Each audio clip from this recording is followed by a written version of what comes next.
Good evening to all of you. आप सभी लोगों का स्वागत है। मैं सुदीप कुमार श्रीवास्तव। आज हम लोग डिस्कस करने वाले हैं 67th BPSC prelims exam questions paper general science का। तो आइए हम लोग स्टार्ट करते हैं। स्टार्ट करने से पहले दो चीज़ों का ध्यान रखना है जो बहुत ही इम्पॉर्टेंट है, खास करके बीपीएससी की जो तैयारी कर रहे हैं बच्चे उनके लिए, प्रीलिम्स के लिए।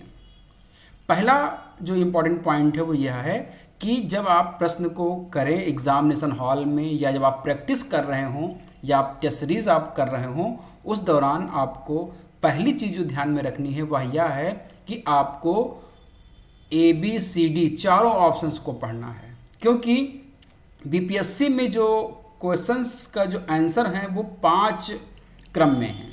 ABCDE के क्रम में आपको आंसर मिलेंगे और जो E है वो बड़ा इंटरेस्टिंग है। आप देखेंगे वहाँ पे लिखा हुआ मिलेगा नन ऑफ द एबव या more than one of the above, उपयुक्त में से कोई नहीं या उपयुक्त में से एक से अधिक। अर्थात थोड़ा सा कठिन कर दिया है उन विद्यार्थियों के लिए कि जिनको लगता है कि एक बार में पहला कोई जो ऑप्शन है सही लग जाए, उनको उसी को टिक करके आगे बढ़ जाएं। तो ऐसा नहीं होगा। आपको चारों ऑप्शंस को थॉरोली पढ़ करके तब आपको आंसर देना होगा। यानी कि बीपीएससी ने ये कहा है कि आपको बिना चारों ऑप्शंस पढ़े आंसर आपको नहीं देना है। ये न लिखने के बजाय उसने ई ऑप्शन कर दिया है। एक चीज़ आपको ध्यान रखना है कि जो भी विद्यार्थी बिना चारों ऑप्शन पढ़े आंसर दे देंगे उनका आंसर 90% गलत होने की संभावना होगी, क्योंकि ई ऑप्शंस में कह रहा है कि उपयुक्त में से कोई नहीं या उपयुक्त में से एक से अधिक। पहली चीज़।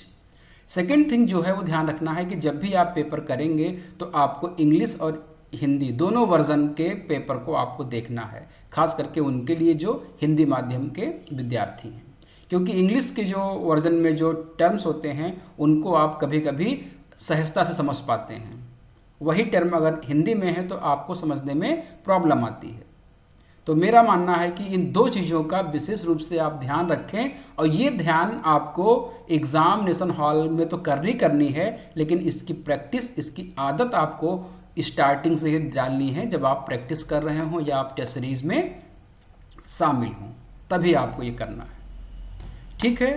तो 67 बीपीएससी में क्वेश्चन नंबर 51 से लेकर के 80 तक जो क्वेश्चंस रहे हैं वो जनरल साइंस के रहे हैं, जिसमें फिजिक्स, केमिस्ट्री और बायोलॉजी के क्वेश्चंस थे। हम एक एक करके आपको समझाने का प्रयास करेंगे। पहला क्वेश्चन 51 का है कि निम्नलिखित में से कौन सा विकल्प गलत है। गलत शब्द पे आपको ध्यान देना है, ये ध्यान रखिए आप। कभी कभी क्या होता है कि हम लोग अच्छे से पढ़ते नहीं हैं। Atom is electrically neutral due to presence of proton and neutron electron inside the nucleus. नाभिक के अंदर प्रोटॉन के और इलेक्ट्रॉनों की उपस्थिति के कारण परमाणु विद्युत रूप से उदासीन होता है। इलेक्ट्रॉन दृढ़ आवेशित होते हैं तथा उनका द्रव्यमान नगण्य होता है। परमाणु संख्या एक तत्व के परमाणु में प्रोटॉनों की संख्या है। समस्थानिक परमाणु ईंधन के रूप में चिकित्सा क्षेत्र में कार्बन डेटिंग आदि में उपयोग होते हैं। तो पहला ऑप्शन आप देखते हैं कि एटम इज इलेक्ट्रिकली न्यूट्रल। ये बात एकदम सही है कि कोई भी एटम क्या होता है, इलेक्ट्रिकली न्यूट्रल होता है। न्यूट्रल इसलिए होता है कि जितने उसमें प्रोटॉन होते हैं उतने क्या होते हैं, उसमें इलेक्ट्रॉन होते हैं। लेकिन ध्यान देना यह है कि प्रोटॉन हमेशा कहाँ पर होते हैं, ये नाभिक में होते हैं, और इलेक्ट्रॉन उनके चारों ओर क्या होते हैं, ऑर्बिट में होते हैं, रिवॉल्व करते हैं। ये न्यूक्लियस हो गया, ये उसके ऑर्बिट हो गए। तो प्रोटॉन होगा आपका न्यूक्लियस में, इलेक्ट्रॉन आपके न्यूक्लियस में नहीं होता है। जबकि यहाँ पे क्या कह रहा है कि proton and electron inside the nucleus. तो ये आपका गलत हो गया। अब गलत तो हो गया, लेकिन ई है यहाँ पर, तो हमको देखना होगा कि कोई और तो नहीं जो गलत ना हो, तो हमको चारों को पढ़ना है। अगर यही एग्ज़ाम आपका यूपीएससी या अदर स्टेट पीसीएस का होता तो आप लगा करके चले आते। अगर इस तरह का ऑप्शन होता तो आपको इसको पढ़ने की जरूरत नहीं थी, अगर आपको ये वाला आंसर आ रहा था तो। Electrons are negatively charged and have negligible mass, एकदम सही है। इलेक्ट्रॉन पे नेगेटिव चार्ज होता है और इसका जो मास बहुत ही नेग्लेक्ट होता है, 1.9 × 10⁻³ किलोग्राम के आसपास होता है, इसलिए ये आपका आंसर सही है। Atomic number is the number of proton in an atom of element, बिल्कुल सही है। टोटल नंबर ऑफ प्रोटॉन बराबर क्या हो जाते हैं, एटॉमिक नंबर होते हैं, ये भी आपका सही है। Isotope are usually useful as nuclear fuel in medical field in carbon dating, बिल्कुल सही है। जो आइसोटोप होते हैं जैसे आपका यूरेनियम 235, यूरेनियम 238, इसको हम लोग न्यूक्लियर रिएक्टर में यूज़ करते हैं। मेडिकल फील्ड में हम लोग यूज़ करते हैं कोबाल्ट 60 का यूज़ करते हैं, ये एक प्रकार का आप हो गया। फास्फोरस 32 का यूज़ करते हैं, आयोडीन 131 का यूज़ करते हैं, तो ये भी आपका सही है। और कार्बन डेटिंग में हम लोग कार्बन 14 का यूज़ करते हैं, तो ये भी सही है। यानी कि ये तीनों सही हैं, केवल एक ही गलत है, यानी कि आपका आंसर क्या हो जाएगा, ए हो जाएगा। इसको आपको ध्यान में रखना है। सेकंड क्वेश्चन है, निम्नलिखित में से गलत कथन का चयन करें। कपास गर्मियों में कपड़े के रूप में उपयोग के लिए उपयुक्त है क्योंकि नमी को अवशोषित करता है। Cotton is suitable for use as clothing in summer because it absorb moisture. आपको पता ही है कि हम लोग गर्मी में कॉटन के कपड़े पहनना पसंद करते हैं और जाड़े में हम लोग क्या करते हैं, वो हम लोग वूलन कपड़े जो है वो पसंद करते हैं, क्योंकि कॉटन की टेंडेंसी होती है क्या करता है, वो मॉइस्चर को एब्जॉर्ब कर लेता है। यहाँ पे पूछा गलत कथन कौन सा है, यानी कि ये आपका सही है, गलत नहीं है। आगे बढ़ेंगे। सीडी जो कॉम्पैक्ट डिस्क होती हैं वो किसकी बनी होती हैं, पॉलीकार्बोनेट की बनी होती हैं, ये भी आपका सही है। सीडी में 99% जो मटेरियल होता है वो कौन सा होता है, वो पॉलीकार्बोनेट्स होता है। एक्रेलिक को कृत्रिम रेशम भी कहा जाता है, ये स्टेटमेंट गलत है। कृत्रिम रेशम जो होता है वो एक्रेलिक को न कह करके कहा जाता है, रेयान को कहते हैं। रेयान को क्या है वो आपका क्या कहा जाता है, आर्टिफिशियल सिल्क कहा जाता है। इसलिए सी ऑप्शन आपका क्या है यहाँ पर गलत है। Teflon is used for coating non stick kitchen ware. Kitchen ware जो होते हैं उसमें टेफ्लॉन की कोटिंग की जाती है, यह भी स्टेटमेंट आपका सही है। यानी कि इसका सही आंसर क्या हो जाएगा, डी आंसर जो इसका होगा ऑप्शन वो इस क्वेश्चन का सही, सॉरी सी, इसका सी आंसर होगा वो सही है, क्योंकि एक्रिलिन जो होता है वो कृत्रिम रेशम न होकर के रेयान होता है, इसलिए आपका C is the correct answer. Next question, graphite और हीरे के बारे में निम्नलिखित में कौन सा कथन सत्य है। Which of the following statement about graphite and diamond is true. They have the same crystal structure. उनके पास एक जैसी क्रिस्टल रचना होती है, गलत है। अगर आप देखेंगे तो जो डायमंड होता है, अगर आप डायमंड की बात करेंगे तो डायमंड में क्या है, इसका जो शेप होता है, 4 कार्बन जो होते हैं वो टेट्राहेड्रल होता है, टेट्रा चतुष्फलकीय होता है। डायमंड जो होता है वो टेट्राहेड्रल होता है, जबकि जो आपका ग्रेफाइट होता है वो हेक्सागोनल होता है। ग्रेफाइट जो होते हैं वो कैसे होते हैं, वो हेक्सागोनल होते हैं। इसलिए आपका ग्रेफाइट में एग्जैक्टली डिफरेंस क्या होता है कि जो डायमंड होता है उसके कार्बन की जो चारों वैलेंसी होती है, कार्बन की जो चारों वैलेंसी होती है वो सेटिस्फाई होती है, यानी कि कोई भी इसके पास फ्री इलेक्ट्रॉन नहीं होते हैं। जबकि ग्रेफाइट में क्या है कि एक कार्बन जो होता है, एक कार्बन जो होगा वो केवल 3 कार्बन से जुड़ा होगा। एक कार्बन जो होगा वो केवल 3 कार्बन से जुड़ा होता है, एक इधर एक इधर एक इधर, एक इधर एक इधर एक इधर, एक इधर एक इधर एक इधर, 3। एक इलेक्ट्रॉन इसके पास में से क्या होता है, फ्री होता है। तो इसका जो स्ट्रक्चर होता है वो हेक्सागोनल होता है, हेक्सागोनल होता है, ध्यान रखिएगा। इसका शेप जो होता है हेक्सागोनल होता है, इसका टेट्राहेड्रल होता है। यानी कि पहला स्टेटमेंट आपका गलत हो गया। ये सत्य पूछ रहा है, उनकी कठोरता समान होती है, गलत है। क्रिस्टलीय संरचना के कारण सबसे कठोर डायमंड होता है, तो ये भी आपका गलत हो गया। उनकी विद्युत चालकता समान होती है, ये भी गलत हो गया। क्यों गलत हो गया, क्योंकि आप देखेंगे कि इसमें फ्री इलेक्ट्रॉन नहीं होते हैं, इसमें फ्री इलेक्ट्रॉन पाए जाते हैं। और करंट क्या होती है, current is the flow of charge, तो जिसके पास चार्ज है ही नहीं वो करंट को फ्लो नहीं करेगा। तो डायमंड में करंट फ्लो नहीं होता, जबकि ग्रेफाइट में क्या होता है, करंट फ्लो होता है। उनकी ज़्यादा समान होती, गलत है। जो डायमंड होगा वो नॉन कंडक्टर होगा, जबकि ग्रेफाइट जो होगा वो क्या होगी, वो कंडक्टर होगा। वे एक समान रासायनिक प्रक्रिया से गुजर सकते हैं। ये स्टेटमेंट सही होता है। सही क्यों है इसको ध्यान रखिएगा कि कार्बन के क्या होते हैं, अपर रूफ होते हैं, एलोट्रॉप्स होते हैं। और एलोट्रॉप्स की परिभाषा ये है कि जो फिजिकली डिफरेंस होते हैं, जिसमें फिजिकली क्या होता है, डिफरेंस होते हैं, और केमिकली क्या होते हैं, सेम होते हैं।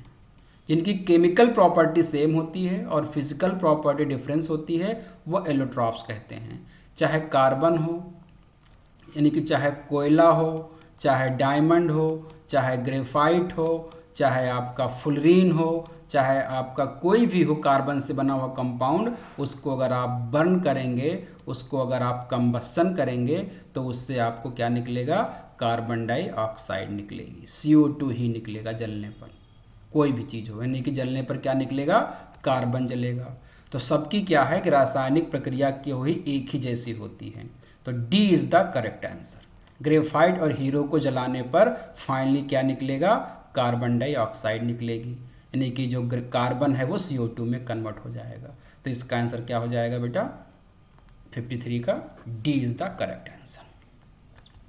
नेक्स्ट है, निम्नलिखित में कौन सा तरलीकृत पेट्रोलियम गैस का प्रमुख घटक है।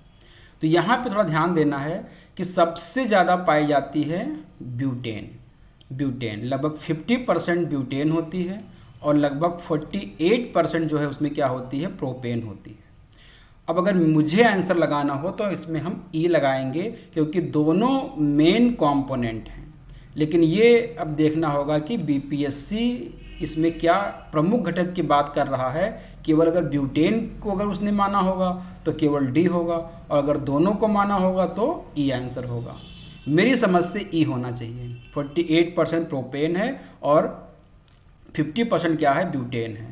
तो तरलीकृत पेट्रोलियम गैस का प्रमुख घटक कहा गया है, तो प्रमुख घटक इसमें दोनों हैं, both are propane and butane, both are the, आप देख पा रहे हैं यहाँ पे प्रोपेन जो होता है वो आपका 48% होता है और ब्यूटेन जो है यहाँ पर वो 50% है। तो दोनों यहाँ पर मेन कंटेंट में आते हैं। पानी मिट्टी से जड़ों में किस भौतिक प्रक्रिया द्वारा गुजरता है, उसे क्या कहते हैं। Water pass from the soil into the root by physical process. तो रूट में क्या होती है, एक रूट हेयर होती है, उसके चारों तरफ क्या होती है, मिट्टी यानी कि मृदा होती है, और मृदा के बीच में क्या होती है, पानी होता है। मृदा के बीच में क्या होता है, पानी होता है। ये पानी जो होता है वो ज़्यादा होता है और इसके सेल के अंदर क्या है, पानी की मात्रा कम होती है। और चूंकि ये कोशिका है तो इसमें क्या होगी, एक सेल मेम्ब्रेन होती है, कोशिका झिल्ली होती है। तो जब कोई भी चीज़ कोशिका झिल्ली को पार करके हाई कंसंट्रेशन से लो कंसंट्रेशन में जाती है तो उसको ऑस्मोसिस कहते हैं।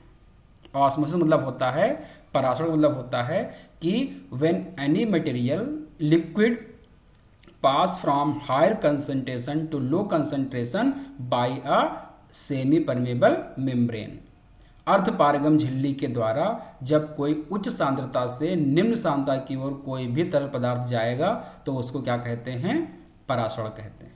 तो एब्जॉर्प्शन प्रोसेस जो होती है वो किसके थ्रू होती है, वो ऑस्मोसिस के थ्रू होती है। यानी कि मृदा में जो पानी है वो जड़ों की रूट हेयर में जो जाता है वो एक ऑस्मोसिस के थ्रू जाता है। यानी कि हाई कंसंट्रेशन से पानी कहाँ जाता है, लो कंसंट्रेशन में जाता है। हाई कंसंट्रेशन कहाँ पर है, सॉइल में। सॉइल में पानी आपने सिंचाई किया तो सिंचाई करने पे पानी ज़्यादा कहाँ पे है, खेत में होगा, और खेत में कहाँ पर होगा, मिट्टियों के बीच में होगा। और दिया किसको आपने है, प्लांट को दिया है। यानी कि प्लांट में पानी क्या है, अभी कम है, तभी तो आपने दिया है। अगर प्लांट में पानी ज़्यादा होता तो आप क्यों देते। तो पानी, प्लांट में पानी का कंसंट्रेशन कम है और आपने सिंचाई किया है तो मृदा में कंसंट्रेशन पानी का क्या है, ज़्यादा है। और जाने के लिए क्या है कि बीच में एक कोशिका की झिल्ली होगी, उसको पार करना होगा तभी वो सेल के अंदर जाएगी। तो सेल मेम्ब्रेन को पार करके जब मृदा का पानी अंदर जाता है उसको हम लोग क्या कह देते हैं, परासरण कह देते हैं या ऑस्मोसिस कहते हैं। इसको आपका, यानी कि इसका आंसर क्या होगा आपका, डी होगा। नेक्स्ट क्वेश्चन है, बायोडिग्रेडेबल अवशिष्ट को आमतौर पर जिसकी मदद से उपयोगी पदार्थ में बदला जा सकता है वह क्या है? Biodegradable wastes can usually be converted into useful substance with the help of. तो ध्यान रखिएगा, बायोडिग्रेडेबल अवशिष्ट को हम लोग बेसिकली जो एरोबिक और एनरोबिक दोनों तरीके से करते हैं, और उसमें सबसे ज़्यादा यूज़ हम लोग करते हैं बैक्टीरिया का, माइक्रो ऑर्गेनिज्म का, सूक्ष्म जीव का यूज़ करते हैं, माइक्रो ऑर्गेनिज्म का यूज़ करते हैं बायोडिग्रेडेबल अवशिष्ट को उपयोगी पदार्थ बनाने में। तो इसका सही आंसर क्या हो जाएगा आपका? बैक्टीरिया के थ्रू। बैक्टीरिया का यूज़ करके हम क्या करते हैं? बायोडिग्रेडेबल पदार्थों को उपयोगी पदार्थ में बनाने का काम करते हैं। नेक्स्ट क्वेश्चन है, रात के समय ये सलाह दी जाती है कि पेड़ के नीचे न सोएं क्योंकि पेड़ ऑक्सीजन की कम मात्रा को मुक्त करते हैं, रात में हानिकारक गैसों को मुक्त करते हैं, कार्बन डाइऑक्साइड को मुक्त करते हैं, कार्बन मोनोऑक्साइड को मुक्त करते हैं। तो थोड़ा समझिए इस चीज़ को, कई बार आप दिक्कत करते होंगे। देखिए, प्लांट में क्या होता है? प्लांट में क्या होता है? दो चीज़ें होती हैं। एक होता है प्रकाश संश्लेषण, फोटोसिंथेसिस, ये दिन में होता है यानी कि सन के लाइट में होता है, और एक होता है रेस्पिरेशन यानी कि श्वसन, ये दिन और रात दोनों में होता है। इसमें क्या होता है कि सन से जो लाइट आती है उसको यूज़ करके क्या होते हैं, ऑक्सीजन को यूज़ करके क्या बना लेते हैं, ये CO2 को यूज़ करके क्या बनाते हैं, ये कार्बोहाइड्रेट यानी कि अपना भोजन बनाते हैं, और इस क्रम में क्या करते हैं, ऑक्सीजन को रिलीज करते हैं। यानी कि प्रकाश संश्लेषण में क्या होता है, CO2 का यूज़ किया जाता है और O2 को निकालते हैं, और इसी O2 से क्या करते हैं, हम लोग सांस लेते हैं। रेस्पिरेशन में क्या है कि इस कोशिकाओं को ऊर्जा लेने के लिए जो हमने कार्बोहाइड्रेट बनाया है, इसका फिर से क्या होता है, ऑक्सीडेशन होता है, और कार्बोहाइड्रेट से क्या बन जाता है, CO2 बनता है। अब CO2 दिन और रात दोनों में बनता है, दिन और रात दोनों में बनता है। मतलब क्या है कि रिस्पिरेशन की क्रिया दिन और रात दोनों में बराबर होती है। लेकिन फोटोसिंथेसिस क्या होता है, ये केवल अधिकतम क्या होता है, सन के लाइट में होता है, यानी कि दिन में होता है। इसका मतलब क्या हुआ कि रिस्पिरेशन से जो CO2 बनेगी दिन में, वो क्या हो जाएगी, फोटोसिंथेसिस में यूज़ कर ली जाती है। कहाँ यूज़ कर ली गई, फोटोसिंथेसिस में यूज़ कर ली गई। इसलिए रिस्पिरेशन से निकली हुई CO2 दिन में प्लांट नहीं निकालते हैं, क्योंकि उसी का प्लांट के अंदर उपयोग हो जाता है, किसमें, फोटोसिंथेसिस में। लेकिन जब रात होती है तो ये क्रिया रुक जाती है, फोटोसिंथेसिस नहीं होती है। तो जब ये नहीं होगी, लेकिन नाइट में क्या हो रहा है, CO2 तो निकल ही रहा है। अब निकल तो रहा है लेकिन इसको यूज़ करने वाला कोई नहीं है, तो ये कहाँ निकलेगा, ये एटमॉस्फेयर में जाता है, और रात में क्या होता है, CO2 बाहर निकल जाता है। और पेड़ के नीचे अगर आप सोओगे तो CO2 की मात्रा जो होगी आपकी बॉडी में चली जाएगी। तो बहुत लोग कहते हैं कि प्लांट दिन में CO2 यूज़ करते हैं और रात में CO2 को निकालते हैं। ये भ्रम थोड़ा सा आप निकाल दीजिए। दो क्रियाएं होती हैं, फोटोसिंथेसिस और रिस्पिरेशन। फोटोसिंथेसिस मैक्सिमम दिन में होता है, सन के प्रेजेंस में होता है, उसमें CO2 को यूज़ करते हैं और कार्बोहाइड्रेट बनाते हैं और O2 रिलीज़ करते हैं। रिस्पिरेशन में O2 रिलीज़ करते हैं, और वो क्रिया दिन रात दोनों में होती है। दिन में जो CO2 निकलता है रिस्पिरेशन के थ्रू, उसको फोटोसिंथेसिस के द्वारा यूज़ कर ली जाती है, इसलिए CO2 दिन में नहीं निकलता है। रात में फोटोसिंथेसिस नहीं होता है, लेकिन रिस्पिरेशन लगातार होता रहता है, यानी कि CO2 प्लांट दिन और रात दोनों में बनाते हैं।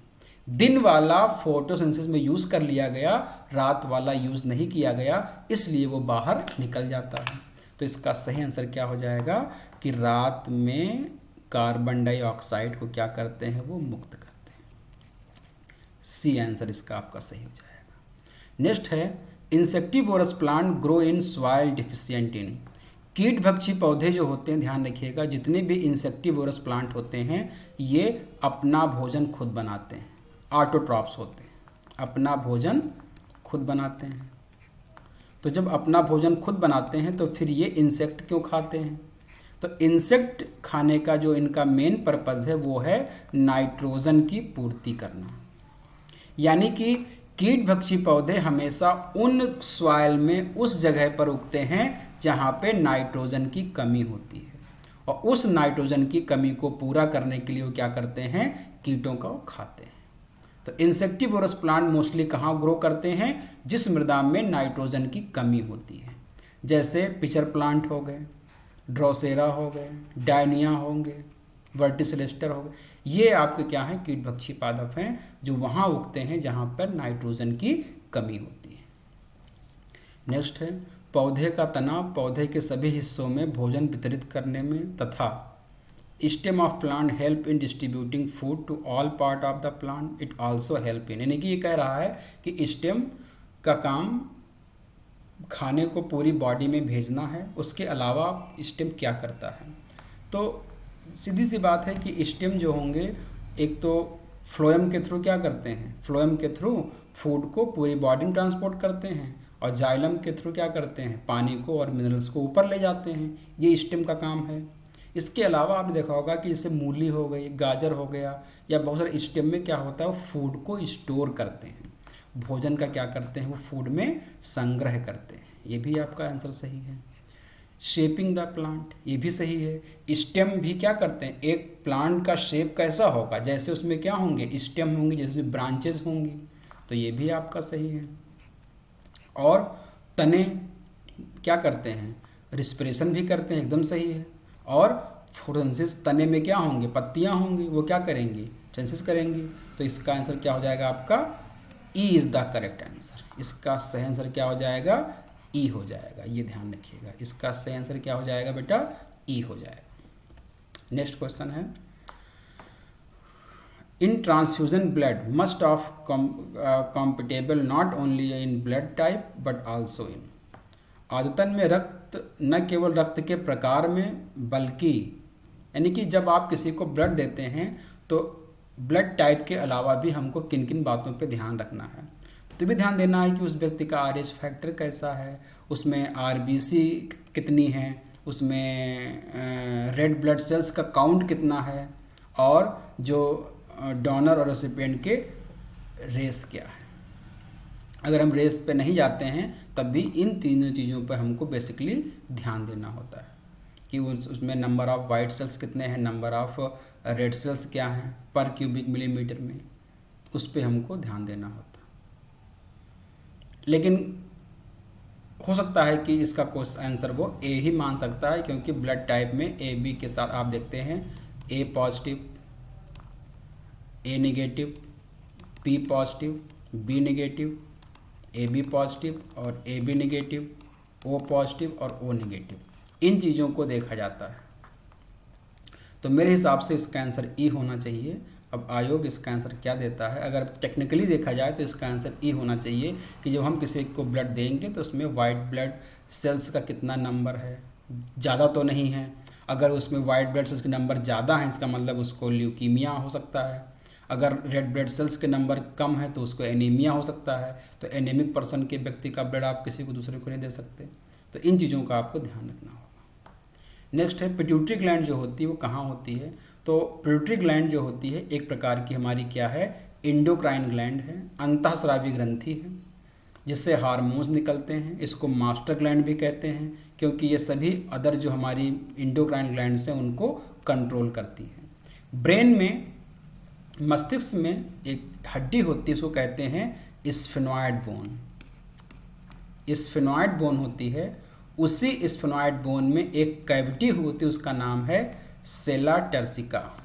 सेला टर्सिका नामक एक कैविटी है, उसी कैविटी में क्या होती है? आपकी पिट्यूटरी ग्लैंड पाई जाती है सेला टर्सिका में।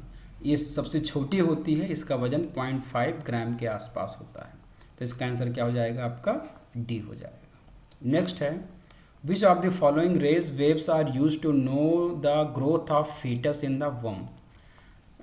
गर्भ में भ्रूण के विकास को जानने के लिए किन तरंगों का यूज़ करते हैं। तो बहुत कॉमन सा है, इसमें हम लोग जो है वो अल्ट्रासोनिक वेव का यूज़ करते हैं, यानी कि हम लोग अल्ट्रासाउंड करते हैं।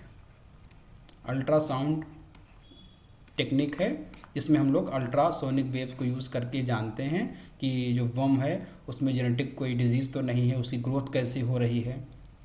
इन सब चीज़ों को उससे हम ये भी जान सकते हैं कि उसका जेंडर क्या है। नेक्स्ट क्वेश्चन है कि the universal acceptor blood group is, कौन सा ब्लड ग्रुप सबसे ब्लड ले सकता है। तो ध्यान रखिएगा, ओ जो नेगेटिव होता है वो यूनिवर्सल डोनर होता है, और ए बी पॉजिटिव जो है वो क्या हो जाता है, वो यूनिवर्सल एक्सेप्टर होता है। तो ए बी यहाँ पे दिया हुआ है, तो सही आंसर है ए बी जो होगा वो आपका क्या होगा, यूनिवर्सल एक्सेप्टर होगा, जो सभी से खून ले सकता है नॉर्मली। निमोनिया एक संक्रामक है, ऐसा क्यों है, थोड़ा ध्यान दीजिएगा कि क्यों है ए बी। क्योंकि ध्यान देंगे कि ए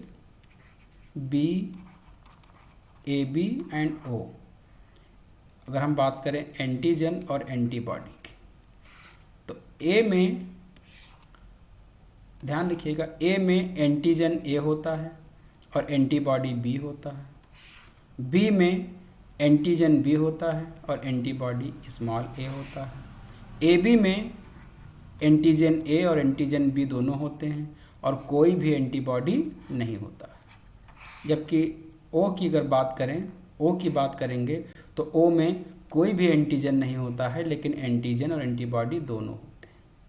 तो ओ में दोनों एंटीबॉडी हैं, इसलिए इसमें अगर कोई भी ब्लड देंगे तो वो क्लॉट कर जाएगा।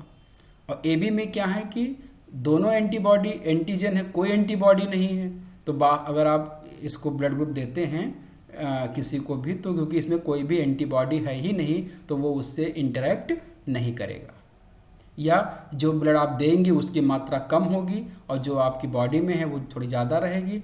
इस वजह से क्या होगा कि उसमें इंटरेक्शन नहीं होती है। तो ए बी को हम लोग यूनिवर्सल एक्सेप्टर कहते हैं और ओ को हम लोग यूनिवर्सल डोनर कहते हैं। इसमें भी क्राइटेरिया आपको करना है, तो A B positive universal donor और ओ नेगेटिव यूनिवर्सल डोनर होता है, इसको आपको ध्यान रखना। निमोनिया एक संक्रामक रोग है। निमोनिया एग्जैक्टली क्या है कि एक प्रकार का इन्फेक्शन डिजीज़ है और इसमें लंग्स प्रभावित होते हैं। ये सीधा सा क्वेश्चन है, निमोनिया में क्या होता है, वो लंग्स अफेक्टेड होता है, सीधा सा क्वेश्चन है। निमोनिया हो गया, टीबी हो गया, इन सब में जो है आपका क्या होता है, लंग्स अफेक्टेड होते हैं। जैसे आपने पढ़ा होगा severe acute respiratory syndrome, MERS, Middle East respiratory syndrome, SARS COV2, इन सब में क्या हो जाते हैं, आपके प्रकार के रिस्पिरेटरी डिजीज़ होती हैं, इनको आपको ध्यान में रखना। नेक्स्ट, दर्पण के सामने खड़े एक व्यक्ति को अपना प्रतिबिंब अपने से बड़ा लगता है। इसका तात्पर्य है कि दर्पण का प्रकार, a person standing in front of mirror find his image larger than himself. यानी कि ये कह रहा है कि ध्यान रखिएगा कि एक कोई क्या है आपका कॉनकेव, एक कोई कॉनकेव मिरर है। तो कॉनकेव मिरर में क्या होता है कि ये मान लीजिए आपका सेंटर ऑफ कर्वेचर है, ये मान लीजिए आपका फोकस है और ये मान लीजिए आपका क्या है, पोल है। तो एग्जैक्टली देखा गया है कि कोई भी ऑब्जेक्ट अगर फोकस और पोल के बीच में रखा गया है तो इसका इमेज हमेशा जो होगा वो उससे बड़ा बनेगा। दर्पण के पीछे बनता है, उससे बड़ा बनता है और सीधा बनता है, ये ध्यान रखिएगा। यानी कि जो भी आपका कॉनकेव जो मिरर होगा उसमें अगर क्या कहते हैं इसको, सेंटर ऑफ कर्वेचर, फोकस और आपका पोल के बीच में कोई भी ऑब्जेक्ट है उसका जो है वो इमेज हमेशा बड़ा बनेगा। या आप क्या करेंगे, ध्यान रखिएगा कि जैसे जैसे आप कोई भी अनंत पे होगा तो उसका जो है वो छोटा बनेगा। यानी कि जैसे जैसे आप मिरर की तरफ आप लेते आएंगे ऑब्जेक्ट को, उसका साइज बढ़ता चला जाएगा। तो इसका आंसर क्या हो जाएगा कि अगर आपका मिरर कैसा है, कॉनकेव है, तो वो उसमें आपको बड़ा दिखाई देगा। समतल दर्पण में क्या होता है, बराबर दिखाई देता है, उत्तल में थोड़ा छोटा दिखाई देता है।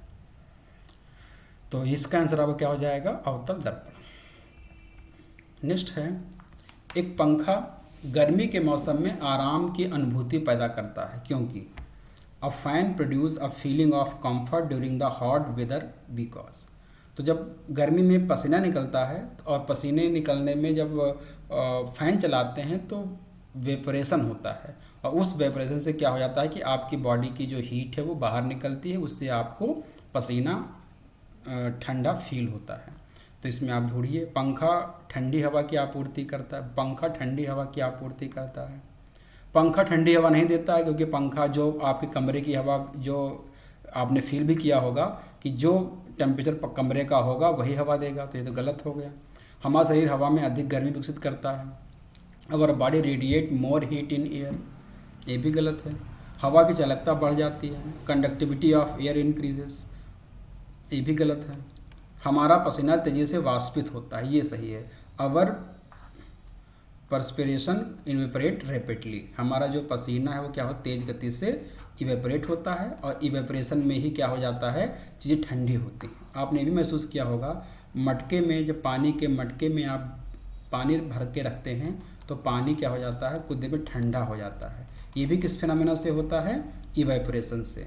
जो पोर्स होते हैं उनसे क्या हो जाता है, हीट निकलती है और पानी आपका ठंडा हो जाता है, ये इवेपोरेशन से होता है। जब आप शॉवर से नहाते हैं तो आपको हल्का सा ठंडा महसूस होता है, अगर आप मग से या ज़्यादा पानी से नहाते हैं तो आपको उतना ठंडा नहीं लगता है। वो भी क्या हो जाता है कि जब कम पानी की बूंदें जो आती हैं तो पानी की छोटी छोटी बूंदें इवेपोरेट हो जाती हैं, उसकी एनर्जी निकल जाती है, तो आपको ठंडा फील होता है। रात के समय में खुले आकाश में तारों के टिमटिमाने को किससे समझा सकता है? ये देखिएगा, एक्चुअली होता क्या है कि स्टार जो होते हैं वो बहुत दूर होते हैं। स्टार क्या है, वो बहुत दूर हैं, और हम उससे क्या हैं, बहुत ही काफ़ी दूरी पर हम होते हैं यहाँ पर। और इसके बीच में कई सारी जो है वो एटमॉस्फेरिक लेयर्स होती हैं। अब आपको पता है कि जब एक माध्यम से दूसरे माध्यम में लाइट आती है तो वो थोड़ी सी क्या हो जाती है, वो डेविएट होती है। अगर सघन माध्यम से विरल में आई है या विरल से क्या हुई है, सघन में आई है, और बार बार एटमॉस्फेरिक जो डेंसिटी है वो क्या हो जाती है, वो चेंज होती रहती है। तो अब आपकी आई यहाँ पर है, आपकी आँख यहाँ पे है, यहाँ पे आप देख रहे हो, तो डेंसिटी आप देख रहे हो, यहाँ से एग्जैक्टली इसको यहाँ पे आना था सीधे, लेकिन बार बार ये क्या हो रही है, ये डेविएट हो रही है, ये बार बार क्या हो रही है, डेविएट हो रही है। तो डेविएट होने का मतलब है यहाँ पर क्या है, जो रिफ्रैक्शन हो रहा है, यानी कि रिफ्रैक्शन की वजह से क्या हो रहा है कि आपको तारे टिमटिमाते दिखाई देते हैं। तारों का टिमटिमाना रिफ्रैक्शन से होता है, और रिफ्रैक्शन का मतलब होता है कि जब कोई भी सन रेज एक मीडियम से दूसरे मीडियम में आती है तो वो विचलित हो जाती है, डेविएट हो जाती है। हाई टू डेंसर या डेंसर टू हाई में जाएगी तो वो डेविएट होगी। तो इसका सही आंसर क्या हो जाएगा आपका, प्रकाश का refraction, refraction of the light. Refraction यानी कि वो एक माध्यम से दूसरे माध्यम में आती है, क्योंकि माध्यम में जो मटेरियल है, जो कण हैं, उनकी डेंसिटी जो है वो क्या होती है, वो अलग अलग तरह की होती है, जिससे वो उसको डेविएट कर देता है। रिफ्लेक्शन में क्या है कि वो रिफ्लेक्ट होकर वापस चली गई, उससे कोई मतलब उसका नहीं है। तो इसका आंसर आपका ए हो जाएगा। हाइड्रोजन बम किसके सिद्धांत पे आधारित है? तो आपने पढ़ा होगा जो न्यूक्लियर रिएक्शन होते हैं, न्यूक्लियर रिएक्शन एग्जैक्टली जो होते हैं, न्यूक्लियर रिएक्शन एक होता है आपका फिजन, और एक आपका कौन सा होता है, फ्यूज़न। जब दो छोटे नाभिक मिलते हैं, जब एक बड़ा नाभिक दो छोटे नाभिक में टूटता है तो उससे अपार ऊर्जा निकलती है, जिसको हम लोग न्यूक्लियर रिएक्टर में यूज़ करते हैं, या हम लोग न्यूक्लियर बम बनाते हैं। फ्यूज़न में क्या होता है कि दो छोटे नाभिक को हम जोड़ करके एक बड़ा नाभिक बनाते हैं। इसको जोड़ने के लिए भी हमको ह्यूज अमाउंट ऑफ एनर्जी यानी कि 10⁸ डिग्री सेल्सियस का हमको तापमान चाहिए होता है। और इससे हमको जो आपकी सन की जो एनर्जी है उसका जो बेसिक कॉन्सेप्ट है वो क्या है, आपका न्यूक्लियर फ्यूज़न ही है। और साथ ही साथ जो आपके हाइड्रोजन बम बनाए जाते हैं वो भी क्या है, न्यूक्लियर फ्यूज़न ही है। लेकिन अगर आप इसको कंट्रोल कर लेंगे तो आप इससे एनर्जी बना सकते हैं, और इसको आप अगर अनकंट्रोल करेंगे तो आप बम बना लेंगे। जैसे न्यूक्लियर फ्यूज़न को आपने कंट्रोल कर लिया तो आप न्यूक्लियर रिएक्टर बनाओगे। अगर आपने न्यूक्लियर फिजन को अनकंट्रोल कर लिया, फिजन को, तो न्यूक्लियर बम बन जाएगा। ऐसे ही क्या है कि अगर आपने क्या किया, न्यूक्लियर फिजन रिएक्शन को आपने क्या कर लिया, फ्यूज़न रिएक्शन को अगर आपने क्या कर लिया, अनकंट्रोल यूज़ करते हैं तो उससे क्या बन जाता है, आपका हाइड्रोजन बम बन जाता है। अनकंट्रोल्ड फ्यूज़न रिएक्शन, इसका आंसर आपका क्या हो जाएगा, बी हो जाएगा। और अगर हमने कंट्रोल कर लिया है तो आप देखेंगे टोकामैक नाम सुना होगा, टोकामैक बन रहा है। आइटर, ईस्ट, यानी कि अर्थ पे हम लोग सन को जन्म बनाने का काम कर रहे हैं। नेक्स्ट है प्रेशर कुकर में खाना जल्दी पक जाता है क्योंकि, तो एग्जैक्टली क्या होता है कि पानी जो होता है वो 100 डिग्री सेल्सियस पे क्या होता है, एक एटमॉस्फेरिक टेम्परेचर पे क्या हो जाता है, वो बॉयल होता है नॉर्मल। अगर हमने क्या किया है कि उसको प्रेशराइज कर दिया है, किसी को हमने ऊपर से एक ऐसा चैम्बर लगा दिया है कि अब जो है वो पानी बाहर नहीं जा रहा है, वेपराइज होकर के बाहर नहीं जा रहा है, और हम लगातार टेम्परेचर बढ़ाते जा रहे हैं। तो टेम्परेचर बढ़ाने पे क्या हो जाता है कि प्रेशर इंक्रीज़ होता है, प्रेशर बढ़ेगा और साथ ही क्या होगा, आपका टेम्परेचर भी बढ़ता है। प्रेशर बढ़ने पर क्या हो जाता है कि जो बॉइलिंग पॉइंट होता है वो बढ़ जाता है, यानी कि पहले अगर वो 100 डिग्री सेल्सियस पे पानी जो है बॉयल हो रहा था, अब कुछ ज़्यादा तापमान पर क्या होगा, वो बॉयल होगा। यानी कि पानी हीट तो होता रहेगा, 101 डिग्री सेल्सियस हो जाएगा, लेकिन क्या हो जाएगा कि वो बॉयल नहीं होगा। और जो हीट बढ़ रही है वही क्या करती है, खाने को जल्दी से पका देती है। तो water start boiling at high temperature due to high pressure, यही इसका आंसर सही होगा। जब आप प्रेशर कुकर में खाना बनाते हैं तो प्रेशर कुकर के अंदर क्या हो जाता है कि ऊपर से जब पानी भाप जाने का रास्ता नहीं रह जाता है तो वो भाप क्या करता है, अंदर प्रेशर अप्लाई करता है। तो उससे क्या हो, टेम्परेचर और इंक्रीज़ हो जाता है, और उस अवस्था में क्या हो जाता है कि पानी का जो बॉइलिंग पॉइंट होता है वो बढ़ जाता है। यानी कि अब देर में पानी क्या होगा, बॉयल करेगा, और हीट बढ़ती चली जाती है। वो हीट क्या करती है, खाने को जल्दी से पका देती है। तो इसका आंसर आपका क्या हो जाएगा, बी हो जाएगा। यदि रेफ्रिजरेटर के दरवाजे कुछ घंटों के लिए खुले छोड़ दे तो कमरे का तापमान क्या होगा। तो एग्जैक्टली नॉर्मली आपने पढ़ा होगा, जब भी आप रेफ्रिजरेटर के दरवाजे को खोलेंगे तो कमरे का तापमान जो होगा वो बढ़ जाता है। ऐसा क्यों हो जाता है, क्योंकि जो कूलेंट होता है वो क्या करेगा, उसका काम क्या है कि जो भी चीज़ें होती हैं उससे एनर्जी को ले करके जो है वो क्या करना, चीज़ों को एनर्जी एब्जॉर्ब कर लेना, और जितना एनर्जी एब्जॉर्ब करेगा वो चीज़ों को एब्जॉर्ब करेगा, उतना क्या होगा कि जो उसका जो कंप्रेसर है उतना काम करेगा, और जब कंप्रेसर काम करेगा तो कंप्रेसर हीट होगा, वो हीट कहाँ निकालेगा, बाहर तरफ निकालेगा।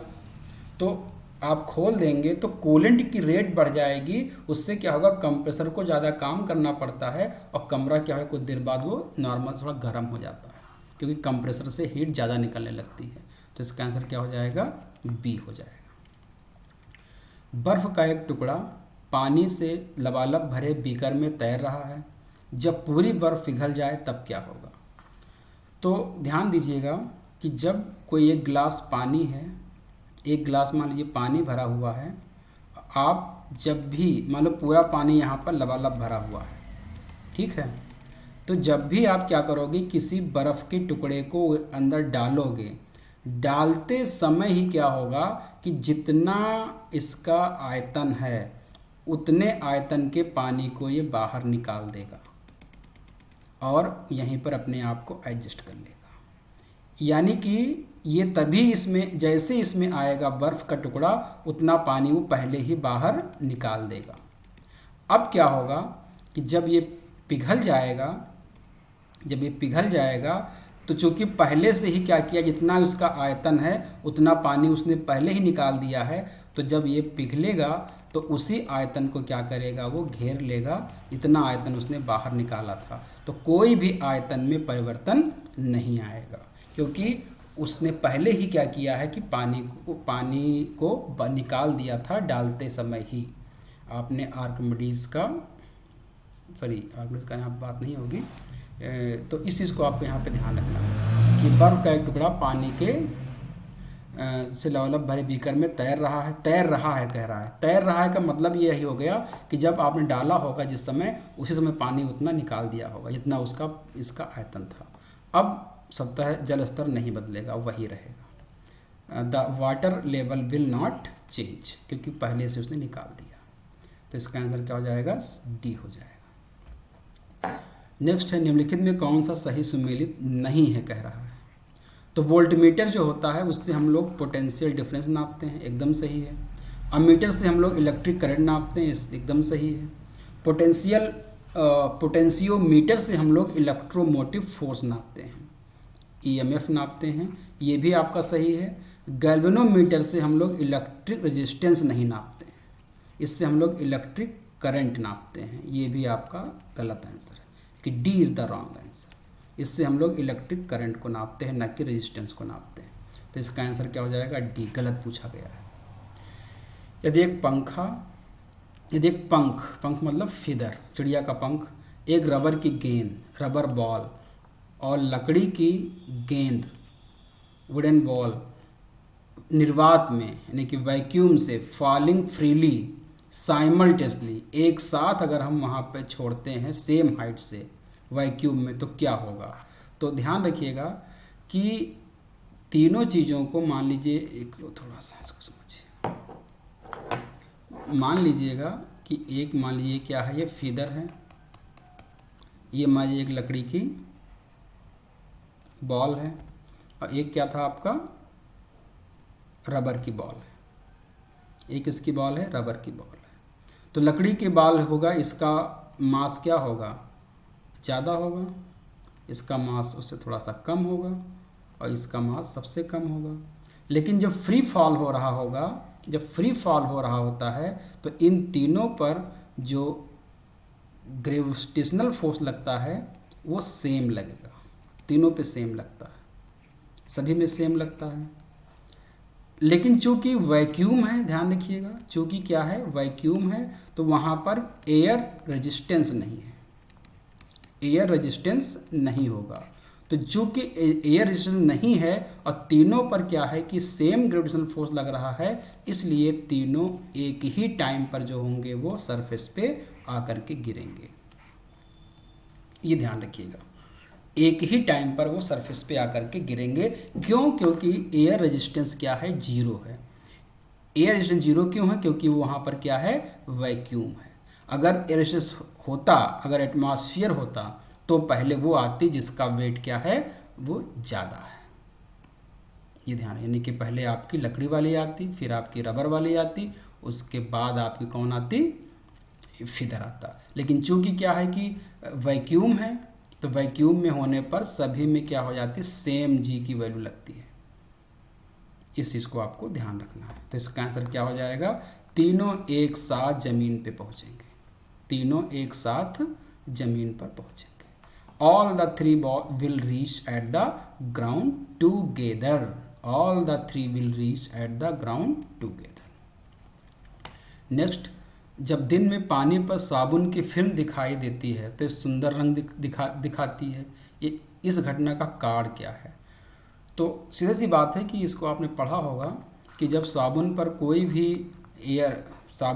कोई भी आएगी तो उसमें साबुन की जो एक फिल्म होती है उसमें क्या होगी, उसकी एक थिकनेस होगी, एक आउटर लेयर होगी, एक इनर लेयर होगी, आउटर सरफेस या इनर सरफेस। तो जो रेज आ रही है वो क्या होगी, आउटर सरफेस से गुजर करके हमारी आंखों तक आती है, और एक कहाँ से आएगी, हमारी इनर सरफेस से होकर के आएगी। और आपको पता है कि जब यहाँ से होगी तो ये यहाँ पे क्या होगा, एक प्रकार से दोनों जो होंगी तरंगे वो क्या हो जाएंगी, इंटरफेरेंस होंगी। क्या होंगी, दोनों के जो फेज हैं वो क्या होंगे, मैच कर जाएंगे। तो इंटरफेरेंस होने से क्या हो जाएंगे, वो कलर रंगीन दिखाई देते हैं। कभी आपने देखा होगा कि जब किसी समुद्र पर पानी कोई तेल पड़ा हुआ है तो तब भी क्या हो जाता है कि वो रंगीन दिखाई देता है, कई अलग अलग कलर दिखाई देते हैं। तो इन सब का मेन रीज़न क्या है आपका यहाँ पर, इंटरफेरेंस, व्यतिकरण। तो व्यतिकरण के कारण क्या होता है कि जो भी फिल्म होती है, सॉफ्ट फिल्म होती है, या पानी पर कोई पेट्रोल डीजल या कोई भी चीज़ पड़ गई है तो उससे आपको अलग अलग रंगीन कलर दिखाई देते हैं। उसका मतलब होता है व्यतिकरण। हम लोग जब फिजिक्स को प्रॉपर पढ़ेंगे तो वहाँ पे आपको बताएंगे एक टॉपिक को कि इनके ये होता क्या है, क्या है, कैसे ये काम करता है। नेक्स्ट है नाभिक। एक नाभिक की द्रव्यमान संख्या, the mass number of nucleus. तो ध्यान रखिएगा यहाँ पर एक होता है एटॉमिक नंबर, इसको डिनोट करते हैं एक्स से, और एक होता है मास नंबर, इसको डिनोट करते हैं कैपिटल ए से, सॉरी इसको जेड से डिनोट करते हैं, जेड से, इसको ए से। कोई एलिमेंट है, मान लीजिए एक्स, यहाँ पे जो लिखा होता है वो एटॉमिक नंबर होता है, यहाँ जो लिखा होता है वो आपका मास नंबर होता है। एटॉमिक नंबर हमेशा क्या होता है, total number of proton, proton के बराबर होता है, यानी कि प्रोटॉनों की संख्या बराबर एटॉमिक नंबर। और मास नंबर होता है total number of proton and neutron. Total number of proton neutron क्या कह देते हैं हम लोग, एटॉमिक नंबर कहते हैं। तो न्यूट्रॉन और प्रोटॉन की संख्या का योग होता है, एकदम सही है। दूसरा क्या कह रहा है, न्यूट्रॉनों और प्रोटॉनों का कुल द्रव्यमान है, गलत है, द्रव्यमान का कोई मतलब ही नहीं होता है। द टोटल मास, मास से कोई मतलब ही नहीं है। Always more than the atomic weight, एकदम गलत है। एटॉमिक इसमें क्या है कि प्रोटॉन और न्यूट्रॉन, जैसे मान लो कि जैसे मान लीजिए कि आपका कोई एक हाइड्रोजन है, हाइड्रोजन में 3 तरह के होते हैं, प्रोटियम, ड्यूटीरियम और ट्राइटियम। तो हम ट्राइटियम को ले लेते हैं। तो ट्राइटियम में क्या होता है, एक प्रोटॉन होता है और इसमें 2 न्यूट्रॉन होते हैं, यानी कि टोटल 3 हो गए। तो आप देखेंगे कि प्रोटॉन और न्यूट्रॉन मिला करके 3 हो गए, यानी कि इसका एटॉमिक मास नंबर कितना हो गया, इसका 3 हो गया। मास नंबर कितना हो गया इसका, 3 हो गया। लेकिन अगर आप इसका एटॉमिक वेट निकालेंगे तो हमेशा इससे ज़्यादा आएगा, हमेशा ज़्यादा आएगा। यानी कि जो हमेशा परमाणु भार से अधिक होता है, ये गलत है। हमेशा परमाणु भार से क्या होता है, कम होता है। हमेशा अपनी परमाणु संख्या से कम होता है, एकदम गलत है। आप खुद देख लें, यहाँ पे क्या है कि परमाणु संख्या कितनी है इसकी, परमाणु संख्या कितनी यहाँ पर है इसकी 1, ये कितना है 3। तो हमेशा क्या होगा, ये या तो बराबर होगा या ज़्यादा हो जाएगा। जैसे हम बात करते हैं प्रोटियम में 1 होता है, तो एटॉमिक नंबर और एटॉमिक मास नंबर दोनों सेम हो सकते हैं, या ज़्यादा होगा, कम कभी नहीं होगा, कम कभी नहीं होगा। तो हमेशा अपनी परमाणु संख्या से कम होता है, एकदम ये गलत हो गया। तो केवल आंसर क्या है आपका, A is the correct answer, A is the correct answer. Next है, निम्नलिखित में कौन सा सीमेंट का मुख्य घटक है। Which of the following is the main ingredient of cement. तो सीमेंट में कई चीज़ें होती हैं, उसमें बेसिकली जो होता है वो लाइमस्टोन और सिलिका क्ले, इन दोनों का मैं मानूंगा। इन दोनों में अगर बात किया सबसे ज़्यादा कौन सा होता है, लाइमस्टोन होता है, और नंबर 2 पे आपका सिलिका क्ले होता है। तो इसका आंसर ई भी हो सकता है और ए भी हो सकता है।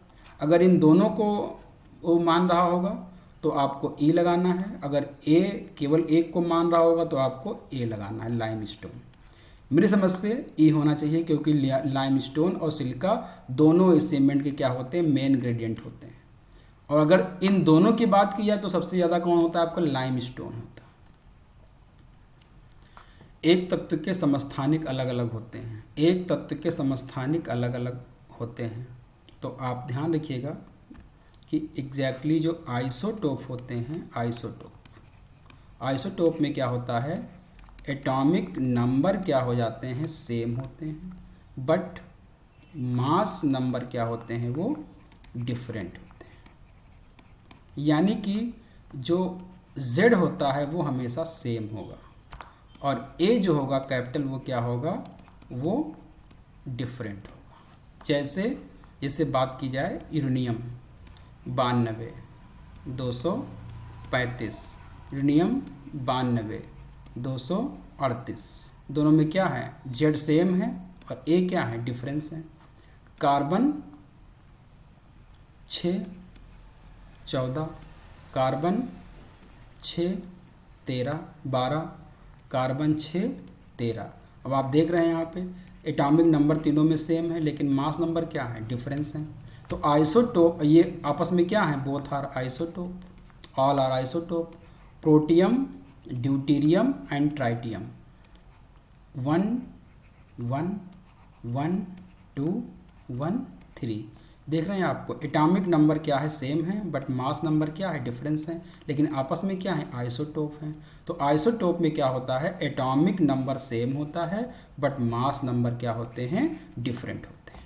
तो आप देख लीजिएगा आइसोटोप में क्या होता है, element differ in mass number, mass number में क्या होते हैं, ये डिफर होते हैं, ये ध्यान रखिएगा। तो इसका आंसर क्या हो जाएगा, B is the correct answer.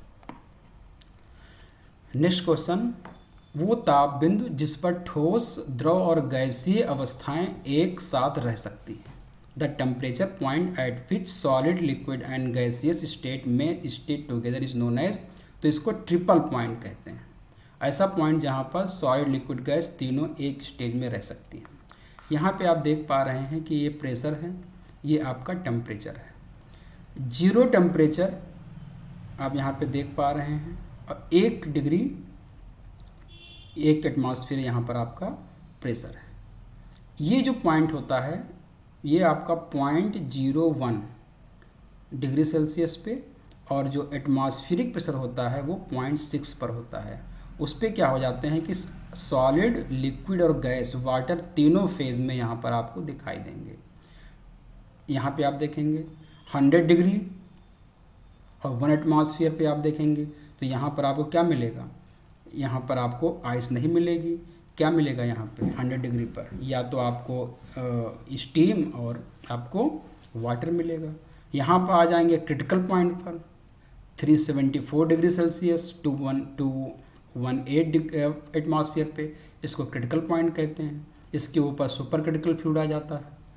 तो ऐसा पॉइंट, वो पॉइंट कहाँ पे होता है, 1.0 डिग्री सेल्सियस और 0.06 एटमॉस्फेयर पर सॉलिड, लिक्विड और गैस तीनों अवस्थाओं में पानी यहाँ पर आपको फेज मिलता है। उसको कह देते हैं ट्रिपल पॉइंट।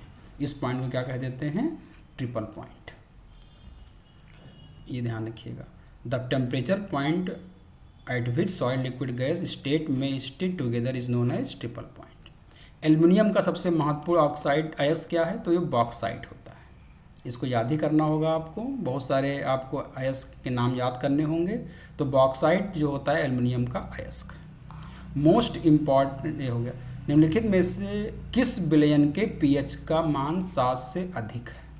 तो बहुत सिंपल सा क्वेश्चन है, ध्यान रखिएगा कि pH potential of the hydrogen ion concentration बनाता है। पीएच अगर 7 है तो मीडियम क्या होगा, न्यूट्रल होता है। पीएच अगर लेस देन 7 है तो कैसा होगा, एसिडिक होगा। और अगर पीएच क्या है, ग्रेटर देन 7 है तो क्या होगा, वो बेसिक है। तो यहाँ पे क्या पूछ रहा है, पीएच का मान 7 से अधिक है तो कैसा होगा, वो आपका बेसिक सॉल्यूशन होता है, क्षारीय होता है, क्षारीय। बफर विलयन क्या होता है कि वो ऐसा विलयन जिसमें थोड़ा सा एसिड या बेस मिलाने पर उसके पीएच में कोई चेंज नहीं आता है, उसको क्या कह देते हैं, बफर विलयन कह देते हैं। तो ये थे आपके क्वेश्चंस जो आपके एग्ज़ाम में पूछे गए हैं, ख़ास करके जो आपका भी एग्ज़ाम हुआ था बीपीएससी का। तो आई होप आप लोगों को कुछ चीज़ समझ में आई होंगी, इसके आंसर आप मिला लीजिएगा। अब हमारा काम ये रहेगा कि जो भी टॉपिक पूछे गए हैं या पिछले एग्ज़ाम में जो पूछे गए हैं उसके आधार पर और आने वाले एग्ज़ाम्स में और अच्छा आपका पेपर हो, उसके लिए हम इस सीरीज़ को पूरा करेंगे और एक एक टॉपिक को आपको अच्छे से पढ़ाने का प्रयास करेंगे। आज के लिए इतना ही। Thanks to all of you. Good night.